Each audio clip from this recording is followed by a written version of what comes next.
All right, further evidence for the defense? Defense calls Christina Love.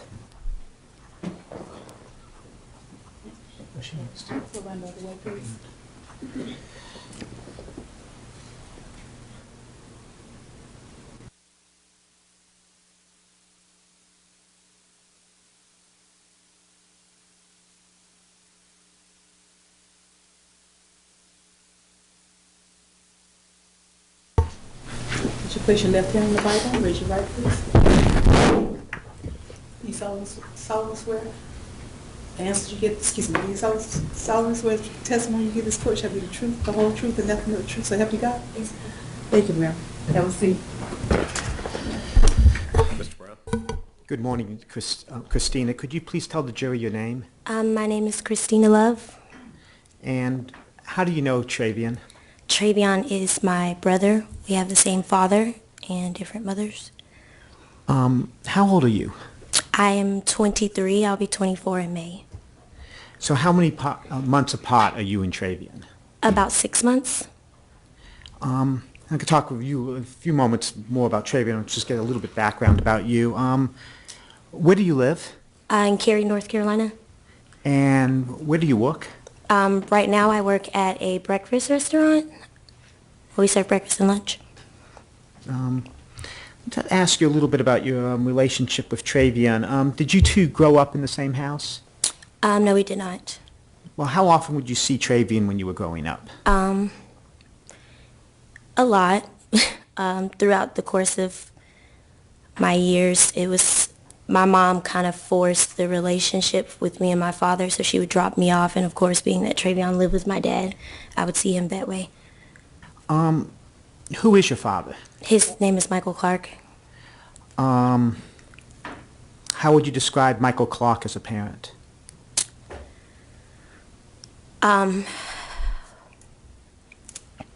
Very selfish, very malicious, and negligent.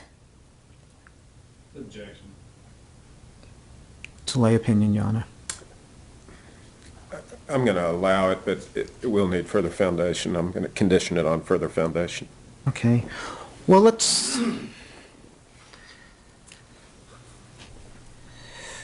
talk about how would your father treat you when you were at his house?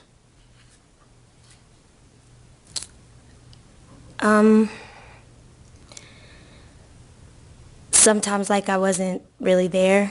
It didn't really hold any significance to him, to be honest. So I can't really say he treated me any way that I thought I should have been treated when I was there.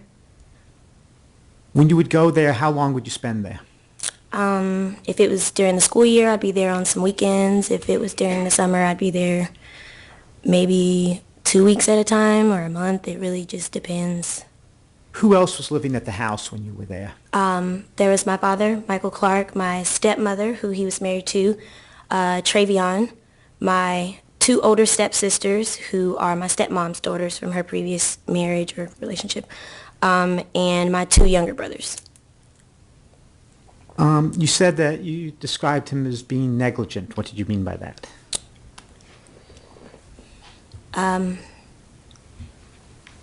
He was very cold, didn't really care too much about anything other than himself, if that makes sense.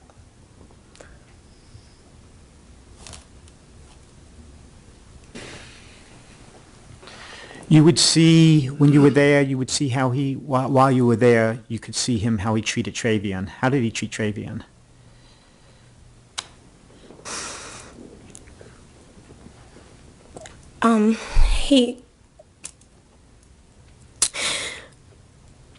He treated him like the outsider, like he never really wanted him to be there in the first place. Like it was more of a burden than it was a joy for him to be his father. Why did he say things that made you reach that opinion?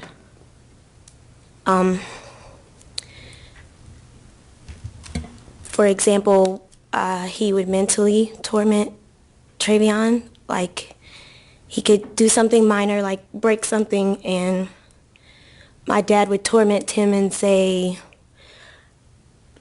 well, it's not like you have anywhere else to go. I don't want you to be here. Wish your mom wanted you.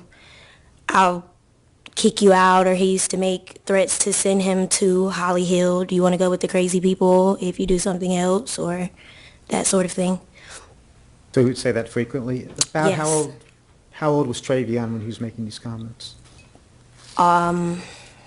This is something that I've heard consistently my entire life since me and Travion were younger, so it's something that never stopped. It wasn't something that happened at a specific age. You said that he made references to him that he would have to go to Holly Hill. You know what Holly Hill is? Yes, a mental institution. Were you aware if Travion had ever been there? Overruled. Yes. Did you ever see times when your dad would punish Travion?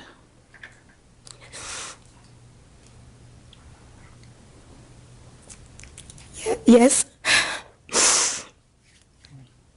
Could you tell us how he would punish him?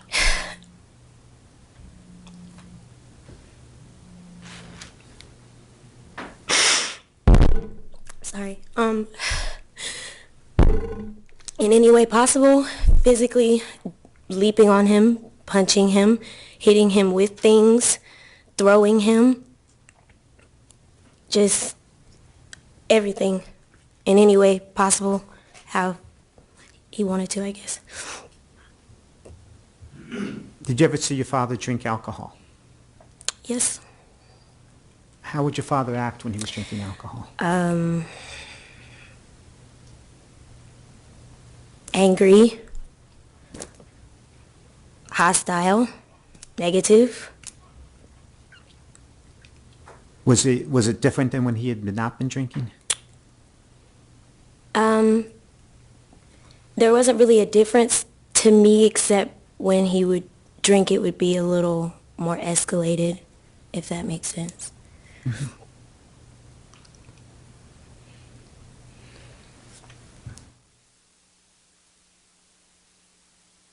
You remember any times when Travion would be punished for things that you did? Yes. Could you tell us about that?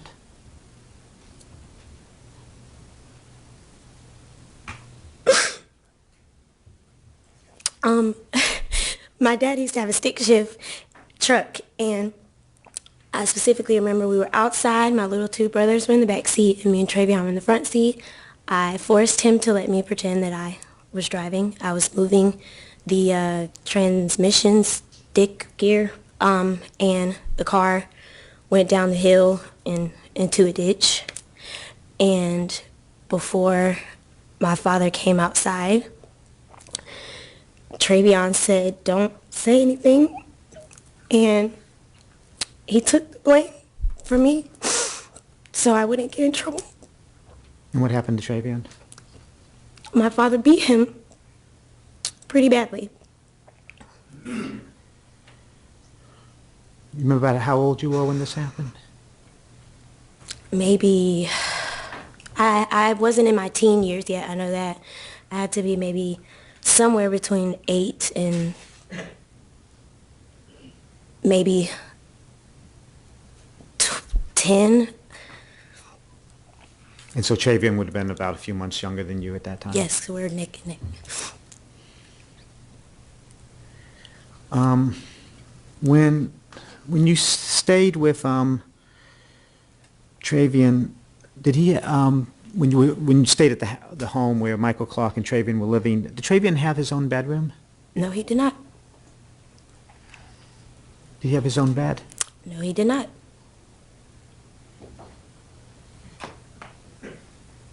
How did Travion treat you?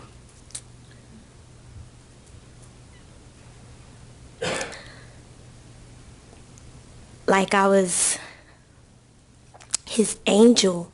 He was just so filled with joy to see me and spend time with me and exchange the love that my father was not willing to give him. I'll ask you a few questions about Travion's mother. Well, let me ask you this. You talked about spending some time with Travion. Mm-hmm. Who did you spend most of the time with when you were growing up? My mom. Your mom. Do you know who Travion's mother is? Yes, I do. Have you ever met her? Maybe once or twice, from what I can remember from my childhood memories. Do you ever remember a time when Travion was waiting for his mom to visit? Yes, multiple times. And what happened when was this something that he thought a visit was going to come? Yes, he would wait and anticipate, or my father would say, your mom's going to come today, and Travion would be excited and waiting and dedicating his entire day to sitting and waiting for his mom to come see him. What happened when she came? She never came. She never came? I can't recall one time that she's come. And how did Travion react when his mom didn't come? He was very emotional. When we were younger, he was very confused. Why? What's wrong with me? Why doesn't she want a relationship with me? That was the effects that I saw and the things that were being shared amongst us.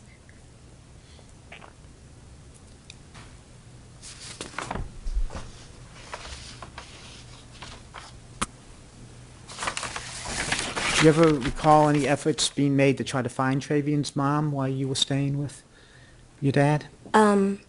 There was one time specifically that I can recall when I was little. I can't honestly state the age. I know I had to be less than 5, maybe 6. Maybe 6, I think. My dad took the initiative to go find Travion's mom, so we got in the car and we were riding around some pretty rough parts of Raleigh trying to find her. But did you find her?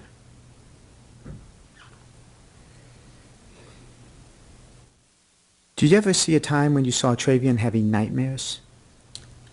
Yes. Could you tell us about that?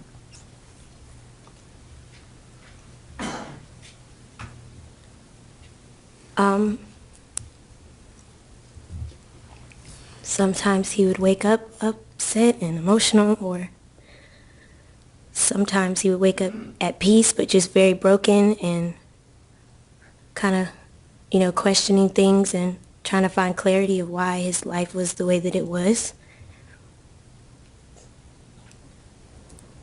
About how old was he when he was having these nightmares?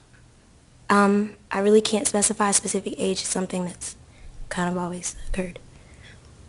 That's fine. I'm going to ask you just a few questions about 2013. Well, did there come a time as you were growing up when you quit going to spend time at Michael Clark's house? Yes. When I was 16, my mom married my stepdad, and when they began dating, my stepdad also began to date me and my sister, for example. He took us out to dinner, asked us questions, our favorite colors, tried to get to know us as individuals. So prior to that, I had always questioned what was wrong with me and why my dad didn't want a relationship with me. But when my mom married my stepdad and I actually had that father figure, it was null and void. It was something that no longer was a priority to me, because now I have that father figure and somebody who is not obligated to love me but is going above and beyond to do those things. So once I was old enough to speak up for myself and not have to go to those forced visits, I didn't go. I just made sure to keep in contact with Travion. Okay, so you still, during that time, you still kept in contact with him? Yes, consistently. Ask you questions. In 2013, shortly before his arrest, do you remember seeing Travion sometime before that? Yes.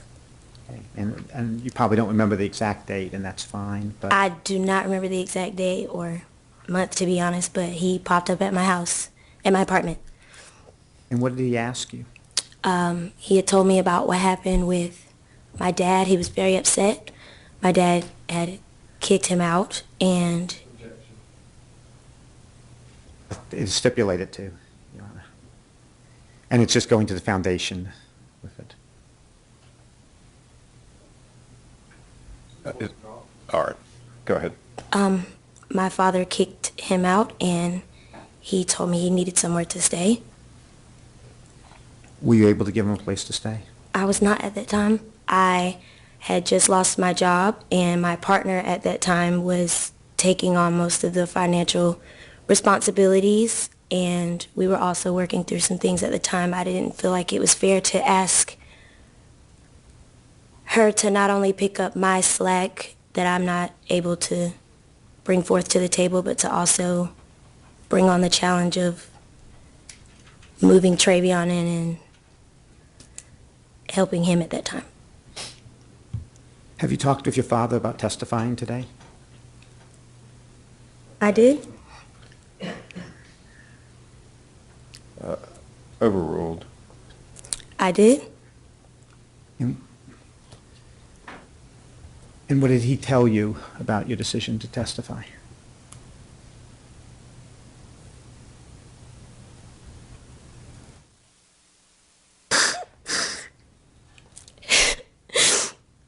I'm sorry.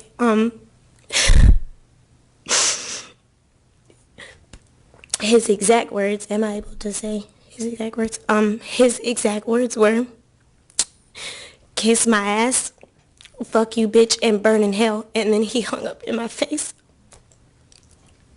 Did you get the impression he was upset that you were going to say things about him? He was. He said specifically that his past did not have anything to do with Travion, and things that he has done or how he has raised him as a parent was not important. He didn't want me to reveal any of the things about who he was as a person and who he was as a parent.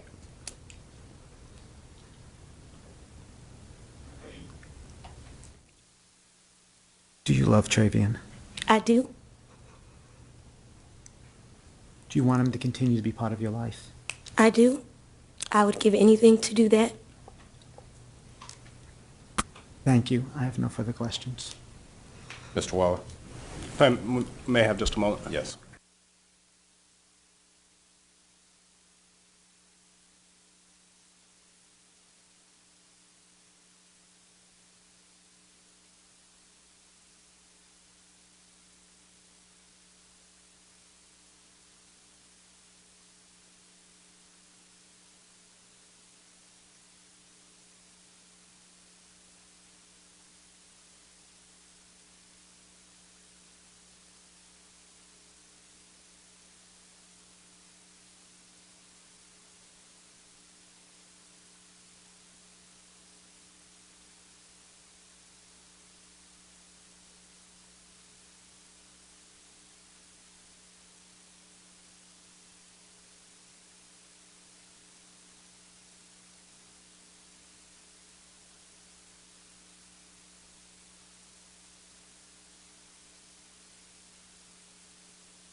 When Travion came to your apartment back in 2013, he needed a place to stay, didn't he? He did. And you know why he needed a place to stay? Yes, because my father kicked him out. And was there another reason why he needed a place to stay at that point? To my knowledge, it was just him and my dad not getting along, and Well, there needed to be some direction as to other people being able to locate him, didn't there? I'm sorry? People needed to be able to locate Travion back in 2013, didn't they? Yes. Okay. Who were those people that needed to be able to locate him? Objection.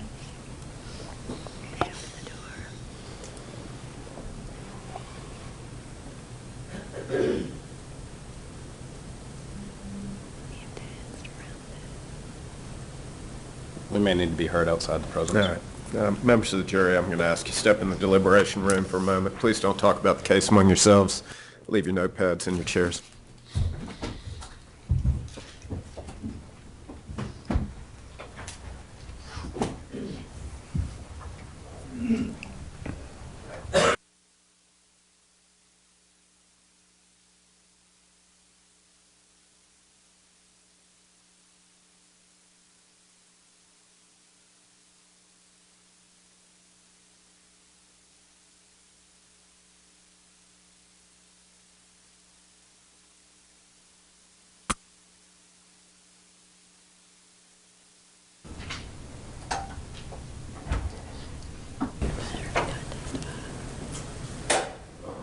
I'm assuming this relates to the electronic monitoring for, was it pretrial release or He was on post-release supervision. post-release supervision? Yes, sir. And so All right. And my understanding is probation had given him a deadline to find somewhere else to go, and it appears maybe this is where he tried to go and was unsuccessful in that. But I don't necessarily know everything that she's going to say either in full candor.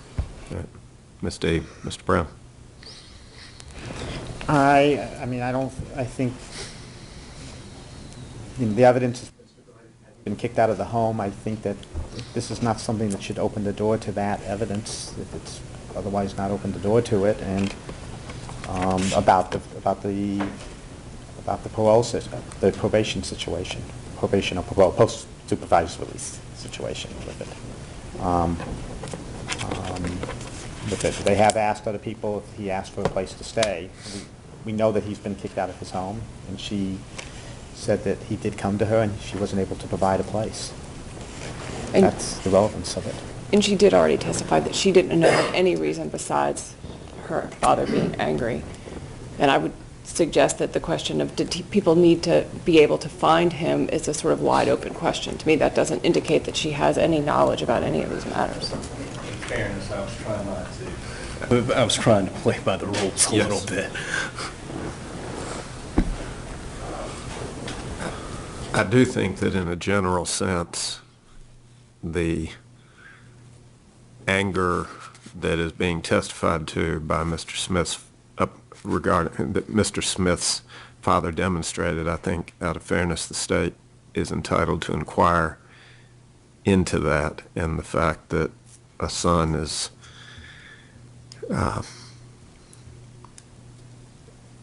on probation, violating the law, requires supervision, monitoring, are fair areas of inquiry. And whether this is the point where they get brought in or through some other witness, I don't know. But I do think that since the defense is examining the conduct of Mr. Smith's father, I think that it is fair for the state to cross-examine about all of the factors that may cause the father to be angry with his son. So I think that this line of question is admissible, and so I'm going to allow it through this witness. I don't know what Ms. Love knows about this, but if she does, then I think that it's a fair area of inquiry for the state.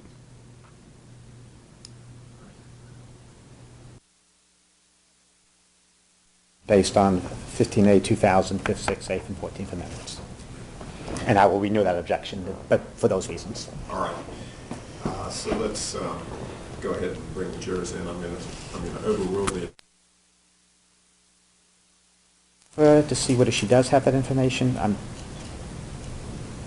I don't know if I'm almost asking more than making official. I don't know if that's necessary, either she knows it or she doesn't. So I think just simply re-ask the question and go from there.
Thank you, ladies and gentlemen, for your patience again.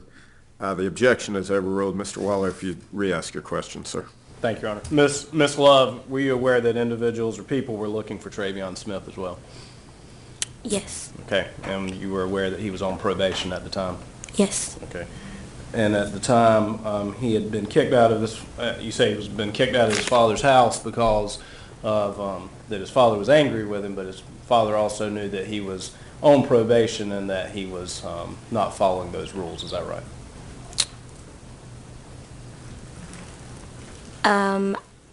No. To my understanding, my dad kicked Travion out with malicious intent. It wasn't anything that he necessarily did wrong, or whether it was with who was looking for him or in the household. It was pure malicious intent. Miss Love, your brother was on probation at the time he came to look for you, wasn't he? He came to ask you to live with him, right? Yes. And he needed a place to stay because it's a requirement of probation that he have a stable residence. When he asked to stay with me, that honestly didn't hold any relevance. He just simply asked, can I stay here because I don't want to stay with my father? Things are going to continue to escalate and be bad for me, and I'm not going to have the opportunity to better myself the way that I want to staying with my father. And I feel as though he came to me because he felt I could have helped aid him to further his opportunities in turning his life around. But you didn't help him that day, did you?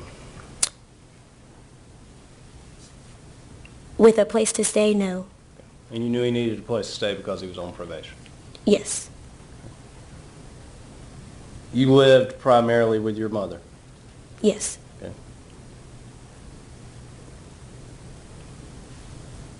How many times would you say in a year that you actually went over to your father's house? Maybe 10 to 12. It's a lot. 10 to 12 during the course of a year? But dispersing that between weekends, I mean, that's 3 days, and then weeks at a time, whether it was 1 or 2 or for a whole month or something during the summer. I mean, it's always been. Well, now all of a sudden you're saying you spent a whole month with him, and you didn't testify to that earlier, did you? Well, I'm saying sporadically throughout my entire childhood, since it was a relationship that was forced, me and my father. My mother would drop me off on weekends or drop me off during the summer. So during the course of my entire life, I have consistently been in and out of that home, per se, I guess. Fair to say you don't have a very good relationship with your father. No, I do not. And you didn't want him in the courtroom before you testified, did you? That is correct. And you really weren't over there at his house that much, were you? To see this interaction with Travion and his father? Yes, I feel I was. So during how many years? You said you left that house when you were about 16 years old? Correct. Okay. Well, not left, just stopped going. Stopped going. Right. And when was the first time that you remember going over to that house where Travion was living with his father? How old were you?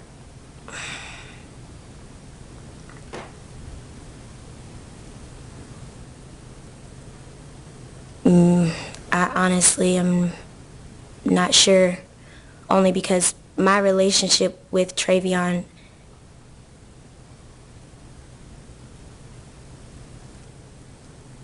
I'm not sure how to answer that question. You don't know what, if you were 10 years old when you first started going and seeing Travion? Oh, when I first started going, it's something that has been happening since I was like 1 or 2. I mean, Okay. my entire childhood. I remember meetings, being picked up, dropped off. Miss Love, you've been able to get a job? Yes. Okay. And you work somewhere now? Yes, I do. You've been able to get a place of your own, it sounds like. Yes.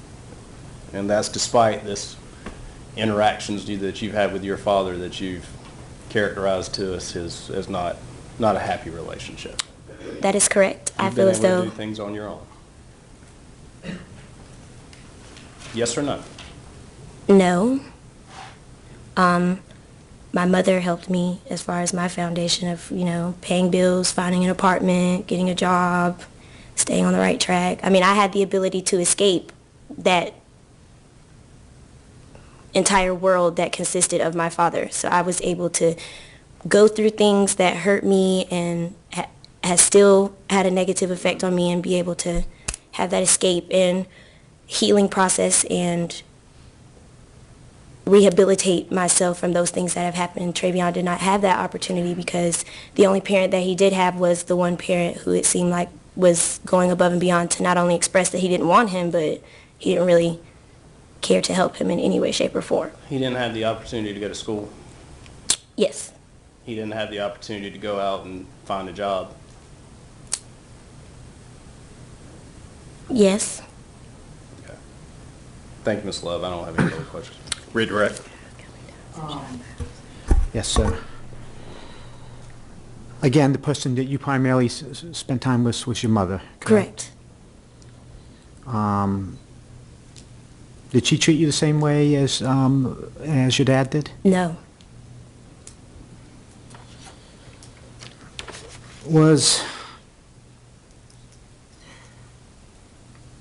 Who on your father's side, what members of the family on your father's side pursued a relationship with you? None of them? Besides Travion? Only Travion? Okay. Thank you. I have no further questions. Mr. Waller. How many times between the age of 16 and 20 did you see Travion? I honestly wouldn't be able to put an exact number on that, unfortunately. Travion has always made sure to find me or call me. If he didn't have a consistent landline or address or something like that, he always made sure to go above and beyond to ask me, was I okay? Pop up at my house, call me from somewhere, somehow. So. How many times did you see him between the ages of 16 and 20?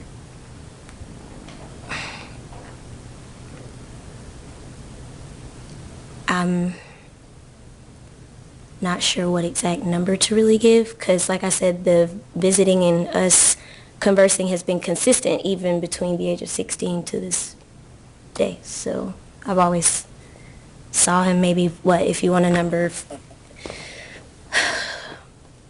10 times a year, spoke to him way more than that, made sure to call me at least every 2 weeks. Thank you. Thank you, ma'am. You may step down.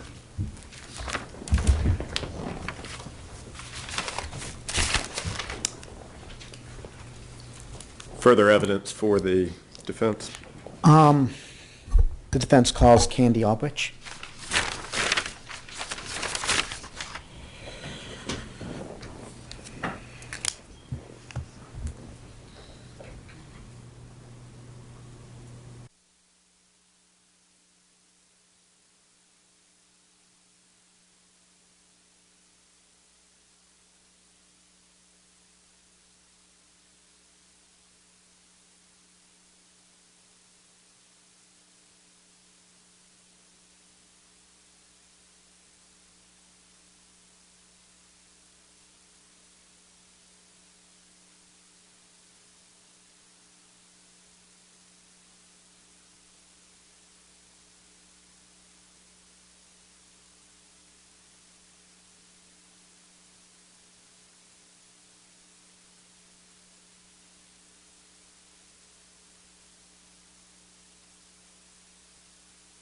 Raise your right, please. Do you solemnly swear the testimony you give this court shall be the truth, the whole truth, and nothing but the truth, so help you God?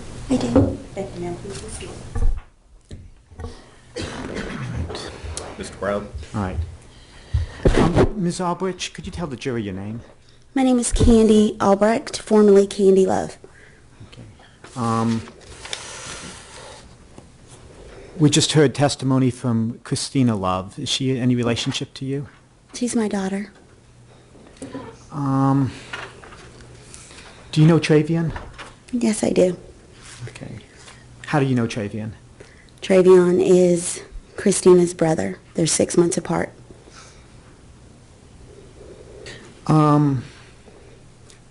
Do they have the same father in common?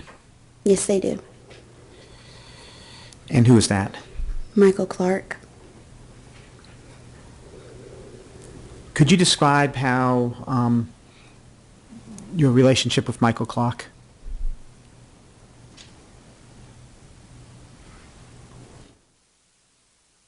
Currently or in the past? Why don't we start, well, when did you first meet Michael Clark?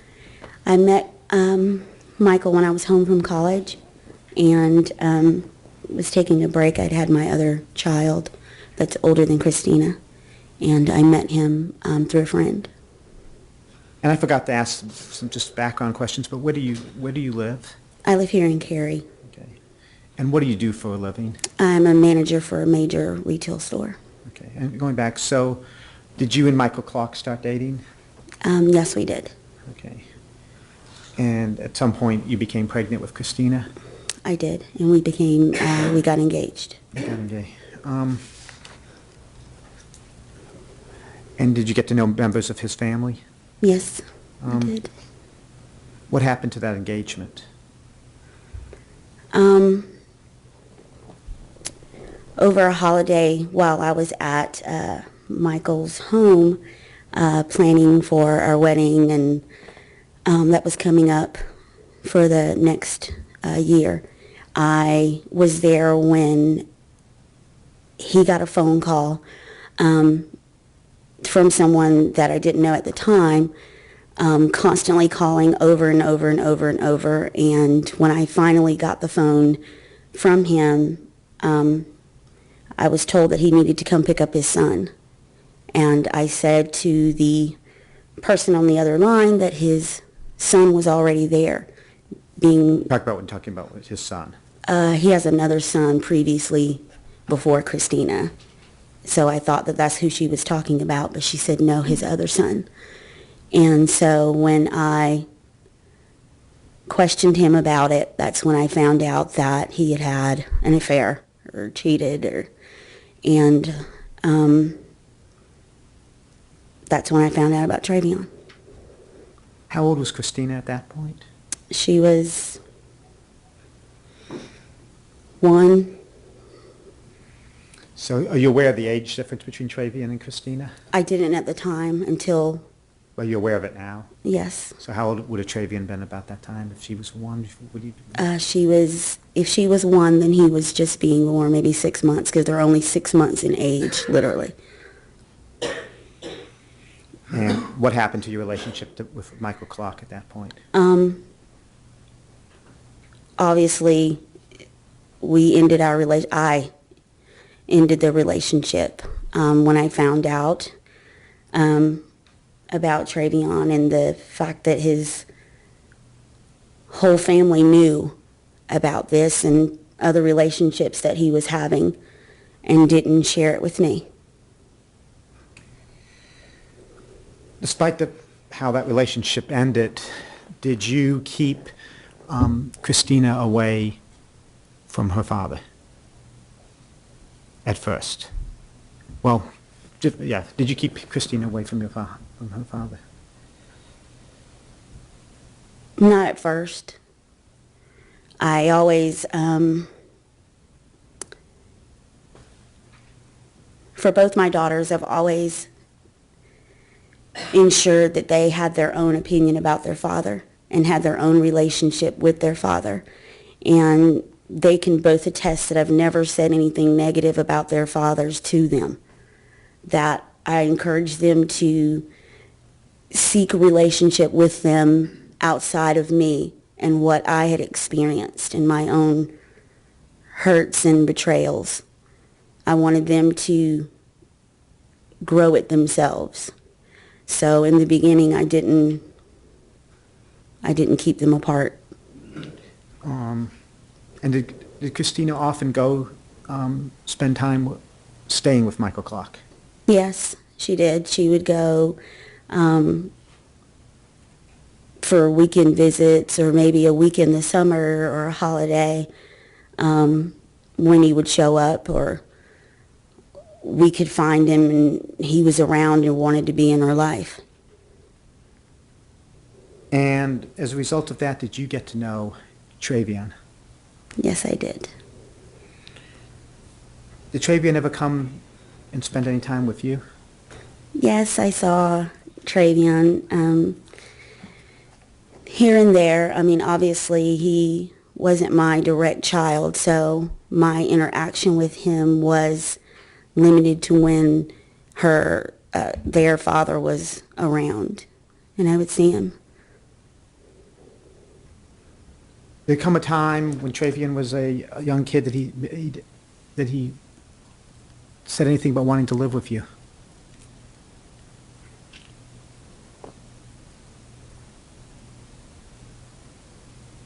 Yes, he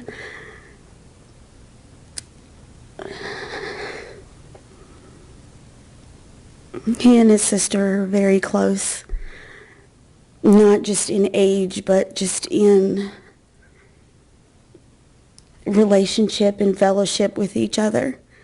And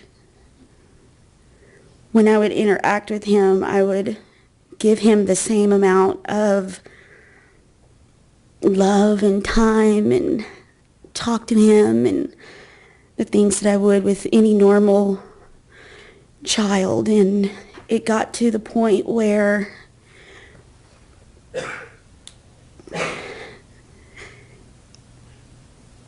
he had asked me to be his mommy, if I would take care of him the way I took care of Christina. Do you remember how? Let me take a second.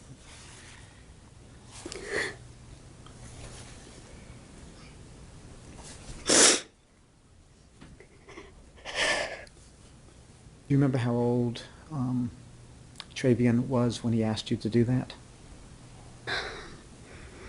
He was young, maybe 5, 6, or 7. I don't recall the age. Was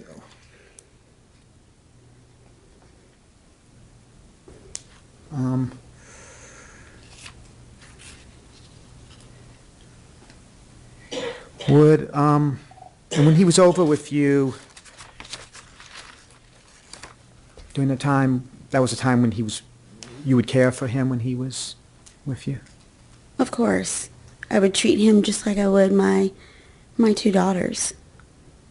And did you ever, when he made this request of you, what did you do?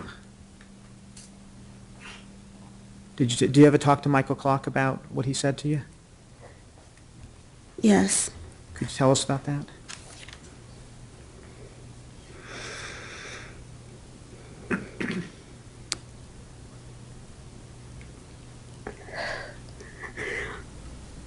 When I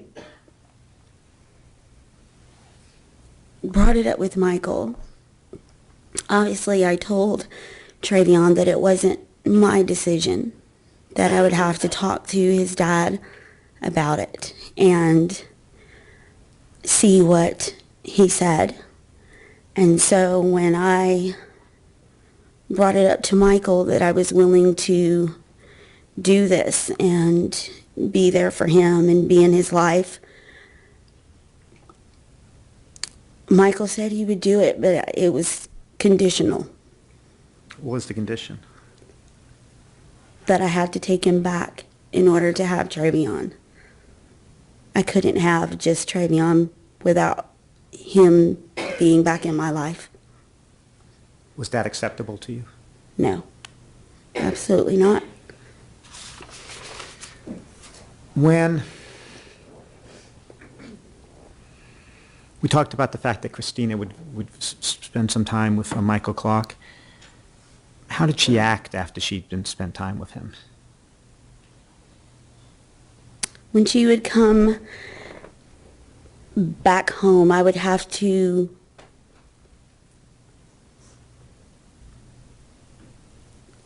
put the pieces back together and answer the questions that she may have about why her father did this, or if he was a certain way, or why he disciplined his kids the way he did, and she would be hurt and confused and angry. And as a mom trying to undo that and raise someone to know that they're loved and in a safe place, you would have to spend the time to ensure that they understood what they needed to understand to feel loved again and safe again. Does it sound about right that she would continue, though, to see him at least periodically until she was about 16 years old? Whenever it was convenient for him. He would disappear. We wouldn't know where he was, or I didn't know who to contact, if he paid child support, if he wanted to be in his, it was completely on him. But she would still see him somewhat until about that age? Yes, Okay.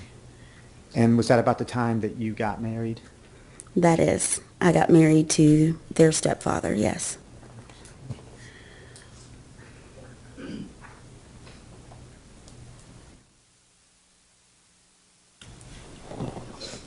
No further questions. Cross-examination. You continue to let Christina go over to that house. That is correct. Christina has come in here and described Michael Clark as a monster, essentially. That is correct. And her testimony was that you forced her to go over to that house. I made sure there was a relationship, but I didn't know the level of abuse that was going on. She didn't come home and tell you about her Michael Clark jumping on Travion and beating him? Not to the extent of where I understood it was so horrific that she and he didn't need to be there. I mean, you just testified that you know that there was abuse going on in that home, at least towards Travion. Correct? That is correct. And you continued to force your daughter to go over there. I did, and I regret that. And she knows that, and I've said that to her continuously and other people. And I've tried to seek help for that for both of them. I wasn't perfect as a parent. And I'm not talking about you being perfect as a parent, ma'am, but I'm talking about you were aware, either through Christina or yourself, about this significant abuse that both of you have described, and for 16 years you forced her to go over there. For 16 years, again, I did not know, obviously, when a 6-year-old is telling you that her brother got a spanking or got a beating, it isn't described the same way a 23-year-old would describe it right now. Well, you said a moment ago that she would have to put the pieces back together when she came home. Yes. And your daughter's coming home and you're having to put the pieces back together, but you're still sending her over there to The pieces back together was her crying because she doesn't understand. The pieces being put back together was her questioning or not whether or not she was good enough. The pieces coming back together was not understanding why someone yells or someone can't go outside. It's those types of pieces. It wasn't her telling me that someone is being hurt to the level of that. Ma'am, you never got Child Protective Services involved, did you? I didn't get Child Protective Services. No, I didn't. You didn't call Raleigh Police Department or Cary Police Department, wherever it is, and say this abuse is going on over at that house? Yes, I did, actually. You did? Yes, if you will, there should be a note somewhere that it was turned in because there was a previous investigation that was going on. Okay. When did you do that? I can't tell you the exact day, sir. What year? Well, how old were they? Well, let me ask you this. Did Christina still go over to that house? Not around that time, no. So you called the police and... No, I didn't say I called the police. She said that. Well, you said you made a note, or there's a note somewhere. No, I said there was an investigation. There should be a note because I was asked about situations that were going on when he was married to Jackie and other things like that. But you never called. I never called him. And you allowed her to go over there until she was 16 years old. I did. At which point she decided that she didn't want to go over there anymore because she had this stepfather that it appears that both of you love. That both of us what? Love. Well, I didn't love him then. I mean, I loved him previously. not when she was 16. I was getting married. Right, I'm saying the stepfather that she apparently loves now. Oh, yes. And that you love. It sounds like it's a good situation now. Yes. But so when that situation came around is when she stopped going and seeing her father. Yes, but remember, she was already just seeing him sporadically anyway. It wasn't an every day or every weekend kind of thing. Well, she testified that she saw him about 10 times a year or more. She was kind of unclear of that, but 10 to 12 times a year. I can't say it was 10 times. That's her opinion. I don't know. Well, let's talk about Travion. He came to you and asked for you to get him out of the house. Mm-hmm. And you didn't do it. I did not. And I regret it to this day. I mean, obviously anybody would feel regret for something that they didn't do if they knew they could have prevented someone from being hurt. Exactly, from Melissa Huggins-Jones being murdered. Objection. Sustained. Move the strike. Jurors to disregard. Miss, pronounce your last name for me. Albrecht. I'm sorry? Albrecht. Albrecht. And Miss Albrecht, at the point in which Travion came and asked, you said Michael Clark asked that the only condition in which you take him back was, only condition in which Travion could get out of that house was if you took him back. Well, not get out. I mean, he wanted us to all be a family, But not again- just be with Travion. He wanted me to be with him as well. But again, at that point, you didn't call CPS to get Travion out of the house. No, I did not. Have you seen Travion at all since? I haven't seen him since he was in high school. Okay. So you haven't seen him since Christina left at 16 years old, or stopped going over there at 16 years old? It might have been a little more after that, but I can't say per se what the date was or the time frame. I can't give you a date for that. But that was, I guess I would talk to him more on the phone than I would see him physically. Thank you, ma'am. No further questions. Redirect.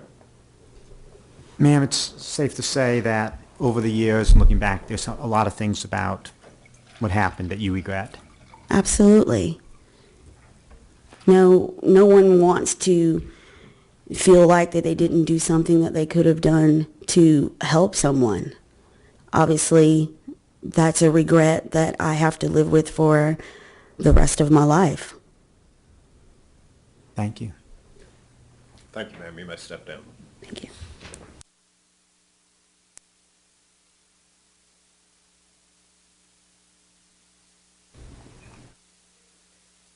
That's for the defense. Yes, sir. The defense will next call Jennifer Myers.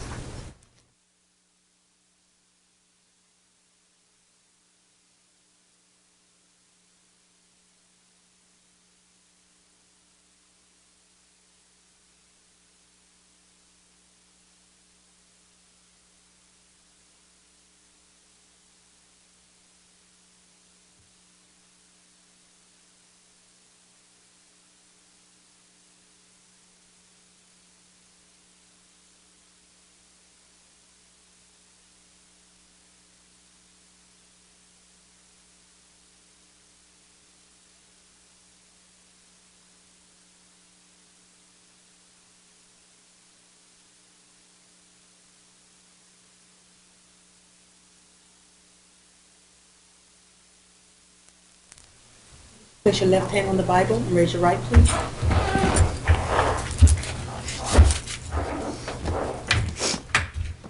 Do you solemnly swear the testimony you give this court shall be the truth, the whole truth, and nothing but the truth, so help you God? I do. Thank you, ma'am. Please be seated. Ms. D. Please tell the jury what your name is. Jennifer Myers. Deep breath. And what do you do for a living, Ms. Myers? I'm a school teacher, exceptional children's school teacher. Ms. D, you'll need to speak louder or use the microphone. Okay. I will speak louder. And so you told us just now that you teach exceptional children. And can you tell the jury just a little bit about what that means? I teach, well, I've been teaching for, it's my 26th year, and was teaching students with behavioral and emotional disabilities. And in there they would have, sometimes they'd be learning disabled or other categories, but their primary disability was behavior and emotional disabilities. And are there initials that are used for that in the school system? BED was what behavior emotional disability they call it. And what's the other disability label? And then also in there they would have OHI, other health impaired, would be a disability that they would have that could be served in my classroom. And so you teach only students that have one of those two disabilities? Yeah, autism could be served in my room too, but it would be primarily when I taught here in Raleigh, it was OHI and the behavior emotional disabilities were in my room. And you mentioned when you taught here in Raleigh, where do you teach now? I teach in Winston-Salem. We moved to Forsyth counties. And you told the jury you've been teaching for, I think you said 26 years? This is my 26th year. And have you taught special needs children the whole time you've been teaching? That's what I've been teaching the entire time. And was that an educational specialization for you prior to beginning your work as a teacher? Or was that just a career choice that you made? It was a career choice. My degree was from College of Special Education. Okay.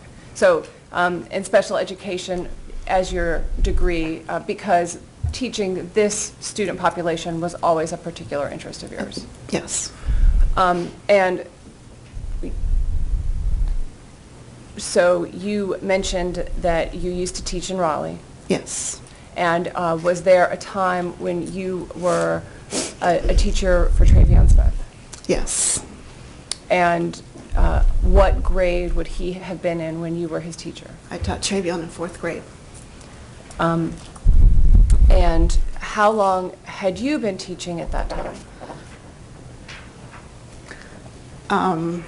Approximately. Yeah, I'm trying to think. That probably would have been about 10, 13 years. Well, so, yeah.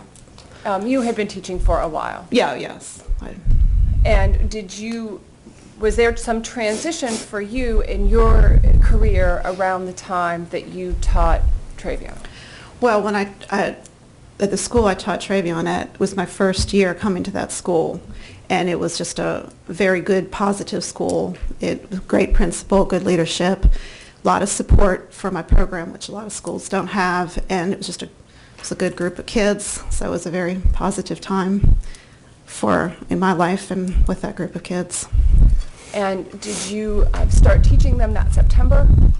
No, I was at a different school, and I came to that elementary school in January. And you can tell us what elementary school it was. Okay, Aversboro Elementary in January. All right. So you were teaching somewhere besides Aversboro, and you came at the semester break, essentially. Yes. And you have strong memories of that time. Yes. For some of those reasons that you were just indicating? Yes. And did you said that not all schools were as good for your program. Right. And that you really liked the principal at Aversboro. Yes. And was the school that you were at prior to Aversboro a sort of a similarly positive experience? No. It wasn't just, they didn't treat the students as, they didn't want them to be included in a lot of school things. And this school was much better about letting them be included, mainstreaming when they could be mainstreamed, and working with me and treating everyone the same. And you've been doing this work for a long time now. Mm-hmm.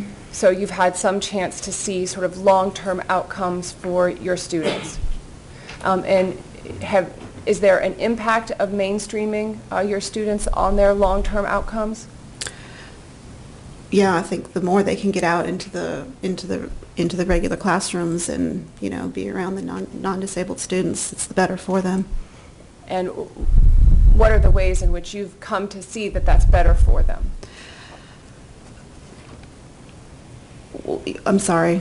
Are there particular outcomes that are better for them if they've had more exposure? Yeah, I think they have the more exposure, then they just are around it more, they get included in other things, and they better self-esteem. It's just a much more positive experience for them. So when you came in the middle of that year, did you have the opportunity to sort of, well, do you remember the name of the teacher who had that group of kids prior to you? I do remember her name. Okay, and you don't have to tell us her name. Okay. But do you remember reviewing the records and sort of having a sense about how all the kids seemed to be doing in that classroom? Well, and other teachers would tell me, I guess it just wasn't a very positive room, and they were given more just kind of busier work, and they weren't, you know, showed that they were cared for, kind of, is what I was told by the assistant that was there, was with me also, and it was just a, you know, much more positive environment, I guess, after. And so did many of your students perform differently on their sort of academic achievement goals during the second half of that school year? Yes, from what I could tell from their records, they did much better and did well on their EOGs at the end of the year, which was, you know, the big push for teachers to do well on their EOGs. And I do remember Travion did well on his EOGs, and it was a big celebration. And you said he did well on his EOGs. Mm-hmm. Did you have many students who passed their EOGs? No, it wasn't a very common thing to pass them. So it was a big deal, and it was a big deal to come, you know, from sort of not having a lot of academics in the room to then getting to be able to pass them. It was a big celebration. And when you say it was a big celebration, are you talking about like a classroom party or? No, it was, I just remember we weren't really supposed to let the kids know if they passed or not. And I do remember Travion, I took him out in the hallway and told him that he had passed, and it was a positive thing. And when, did you have a chance so that group of kids that you remember quite well, that you had that year at Aversboro, did you teach most of those kids for just one semester? No, most of them, well, my classroom's 3rd, 4th, and 5th grade, so I had, I believe, 2 5th graders when I had Travion in 4th, and they went on to middle school, and then most of them would stay with me 3rd, 4th, and 5th grade. Because your classroom included all of those grades? Yes, there's usually a K2 and then a 3-5 for what I teach. And so it would have been a possibility for Travion to have been with you for a year and a half? Yes. And was he with you for a year and a half? No, he was just with me for that spring semester. And do you remember, well, let me ask you this. The students that are in your classrooms, do most of them have some problems? Yes. And do they have, what degree of problems do most of those kids have when they're with learning?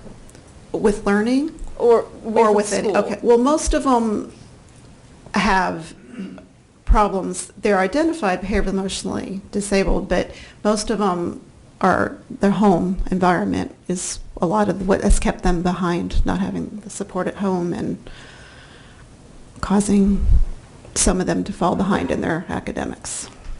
And when you say they have some problems you feel like over time in the home, are you talking about independent of their homes, do they have problems? In my classroom, are they exhibiting problems? No. Or, sorry, I'm not sure what you're asking. I'm trying to not ask. So you've mentioned that some of them have autism. Oh, yes. And some of them have learning disabilities. Right. And some of them have some severe emotional problems. Yes. And you have described your classroom a little bit. Tell us a little bit more about the types of things that are true about how your classroom is set up and operates. So we're a very structured environment. We have point sheets where they're every 15 minutes. We document whether they're speaking nicely, following directions, and on task. And it's a way to help, with their behaviors and improve their behaviors. And we always would reward them if they, did well. Their point sheets would go home at the end of each night to be signed.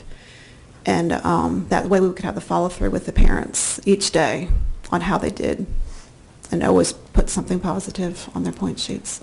Because they did have some significant issues that needed to be addressed. Right.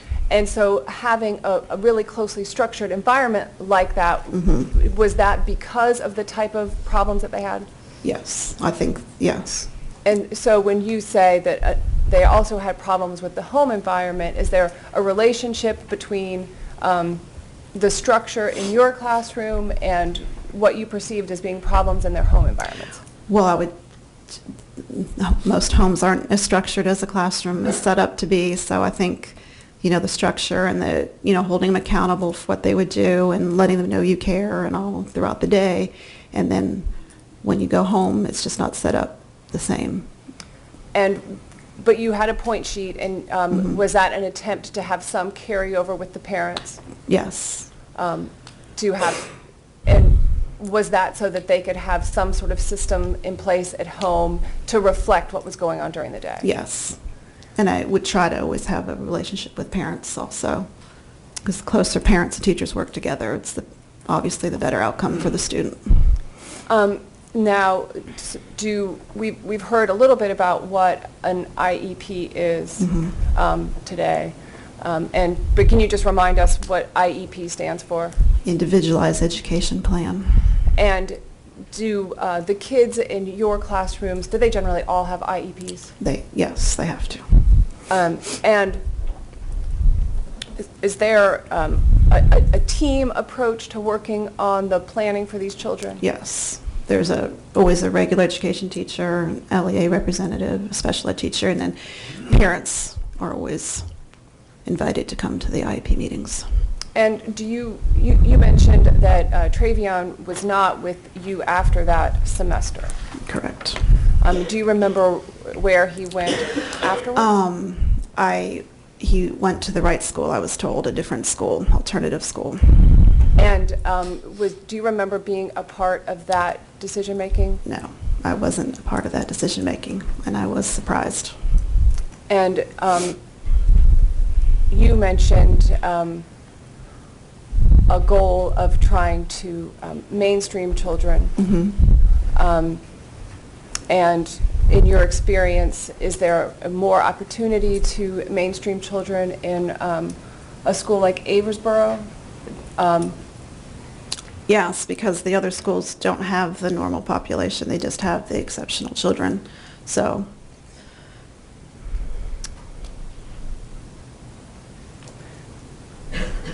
you told us that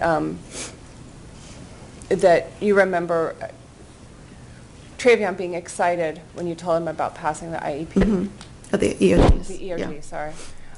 And can you tell us just a little bit more about what you kind of remember about him as a student when he was there? About Travion,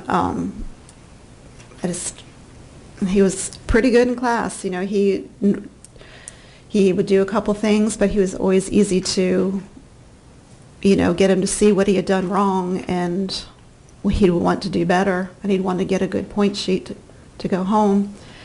And he did his work in class. Every now and again he'd come in tired some, and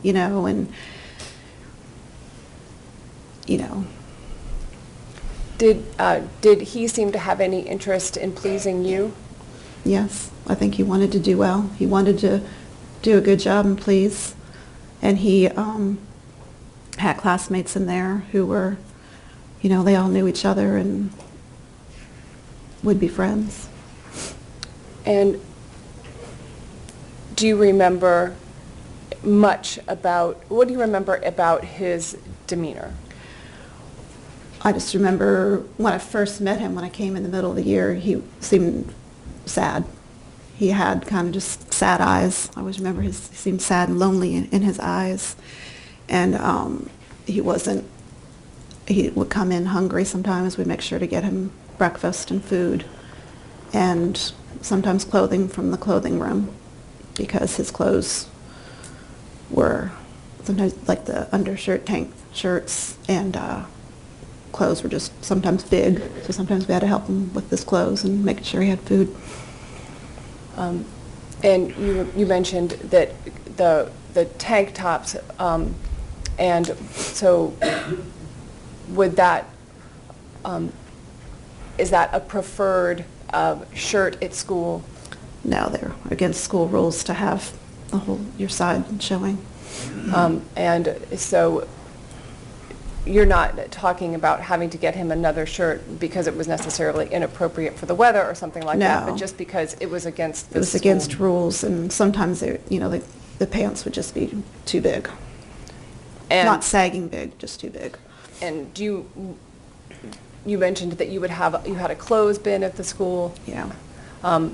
And would you have to find him just a different pair of pants, or would you have to get him, I mean, what would you do to remedy those situations? Well, it would either be myself or my assistant that would go. We just get him clothing to put on over top of his. Usually it was like maybe a shirt and stuff because there weren't pants in there a lot. But there were shirts that we would help get him so he could be dressed properly. And would you have to sometimes get him a belt or something else to hold Yeah. up his pants? String or a belt. Did they appear to have been clothes that had perhaps been purchased for another person entirely? The pants definitely seemed like they were not his pants because they were just not at all his size.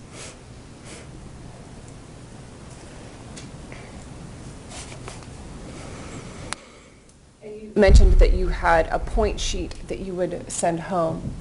Mm-hmm. And was there something that was supposed to happen with that point sheet? Yeah, afterward? parents are to sign them each night, and then they return them the next day in their folder.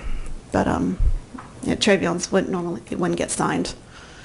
So I got another teacher in the room next to me to sign his point sheet, and try to have some, dialogue with him about his day and be congratulatory to him for doing a good job. Because that's part of what they were used for. Yes. And so when the point sheets never came or rarely came back from the home, did that make it difficult for you to put in place the system that you wanted to have? Yes, I mean, I would keep doing what I would do in my room and keep trying to keep it as positive as I could in the room. And but it does make it difficult when you don't have the parent dialogue and the communication and the follow-through at home with what you're trying to do to make a difference. And I just wanted to clarify, and also because would the point sheets when they came back from the home also have some notes about how the evening was? Yeah, there was a spot for what I would write, and then parents sign it, and then they put a comment. And so when you would speak to the students the next day, you would want to use the comments that their parents had sent back about the evening. Yes. And that's what you used the teacher in another classroom for. Yes. So you could create the Right. ability to have that conversation with Yes. Travion, because you didn't get the feedback from his home.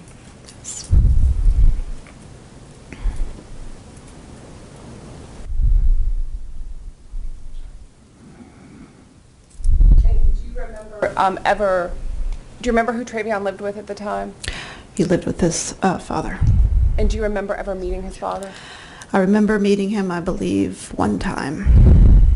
And he came in, I think he had 2 younger children with him. And did you have a chance to see Travion interact with his father that one time? There wasn't a lot of interaction, and I just remember that the father, I was saying, that I was saying positive things about Travion and how he was doing a good job in my room, and I was glad to have him. And I remember the father not agreeing with what I was saying, and that he wasn't doing a good job at all. So in the one opportunity that you had for that in-person contact, Mm-hmm. You were trying to get some of that positive message out there. Yes, absolutely.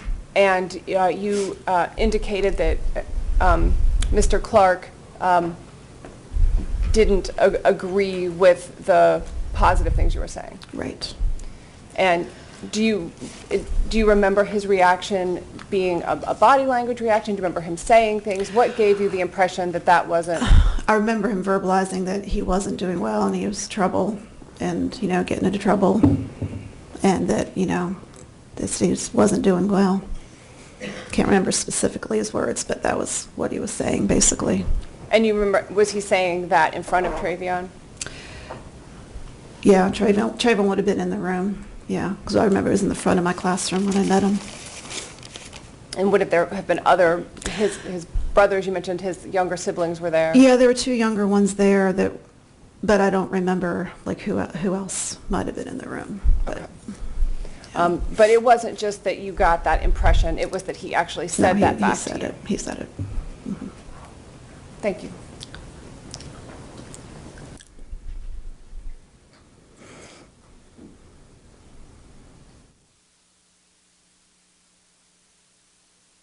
Cross-examination. Ms. Myers, and so your testimony is you felt like the teacher that had been there before you was not as involved as you would have been necessarily, the level of involvement you would have liked to have seen when you came into that classroom. And that's just what other Sure. teachers had told me. And as a result of you coming into the classroom, not only all of the students seemed to be performing a little bit better, but Travion made strides that year. For the time that I had him, I felt like he did, yes. And you even put on his report card sort of in the last period, he seems to be putting forth more effort. His behaviors have improved. He's getting along well with others and taking more pride in his work. And I imagine as a teacher, you take pride in that. Definitely. And with the IEP, the purpose, as we've kind of talked about during the day, is to figure out what's best for the child and work with that. And you made some notes, I think, in his fourth grade one that he performs at or above grade level in reading, math, and writing. I think if I can read your handwriting. But there were things that he was good at. Yeah, oh yeah, definitely. And you even saw him starting to interact with his peers more. Mm-hmm.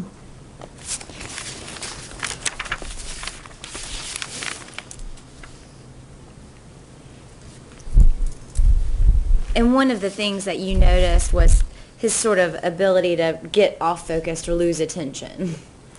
Right. Yeah. Which is probably not uncommon in some fourth graders, but that was one of the things that he needed to work on still with you. Mm-hmm. And you said that that you had only met his father once, but there would be committee meetings where you would kind of sit down as a group to talk about the progress Travion was making or kind of how he was doing. Isn't that safe to say? Like in the IEP meetings? Yes. Or, Well, I mean, they're called committee meeting notes, but I assume it's related to the IEP. Okay, then yes. And do you recall having one on January 29th where both you and Mr. Clark were present? I don't Okay. I don't, I'm sorry. And But you that have- was really early when I came too. I Okay. mean, January, I just started in January. And then So- you'd have one at the end of the year, typically maybe May 21st, where he also was in attendance. Do you recall that? I can't remember. Okay. I'm sorry. I just, And you haven't obviously had an opportunity to look through those records? have No. you? Okay. But it would be common that with the IEP, you would invite the parents Oh, to send them a definitely. notice and want them to encourage. And so if the notes reflect that he was there in January and May, that's possible. mm-hmm. Okay. I don't remember it. And you would have liked to have had him in class the next year because you felt like he had been making this progress. Right. And you said that you weren't a part of the process putting him or transferring him from Aversboro to Wright School, and by part of the process, no one asked you your thoughts on Right. that. Usually it would come like from a social worker, CAP workers would work. We would kind of come together to the conclusion that that would be the best thing because he wasn't being successful in my room. And, you know, I just remember that I was surprised when I heard that that was where he was going to be going because I was hoping to have him back for 5th grade. And for the beginning time frame when you first met him and you described him as seeing sort of sad or the sad eyes, did that seem to improve during your interaction with him during that semester? Seemed to, because he was seeming to interact more with some of the students. And did it appear to you that he enjoyed coming to school? As best a fourth grader can. Yes, as best a 4th grader can. I mean, you know, he would come and he would do what he was supposed to do. And like I said, sometimes he would come tired and hungry, but he seemed to, you know, do well in that environment. Thank you. I don't have any further questions. Anything further, Ms. D? Safe in that environment. Yes, he did. Thank you, ma'am. You may step down. Okay. Ladies and gentlemen, we'll go ahead and take another short recess and then continue on till 1. So if you'll gather in the deliberation room at 10 minutes past 12, please recall all the rules and instructions I've been giving you. Leave your notebooks. Everyone, please remain seated while the jurors excuse themselves. Ma'am, if you'll stay, just stay for a second.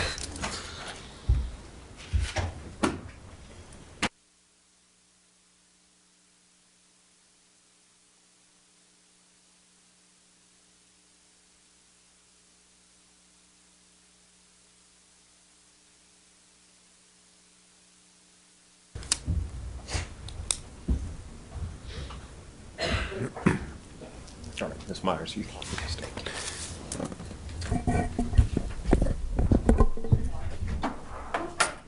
Anything we need to take up outside the presence of the jury?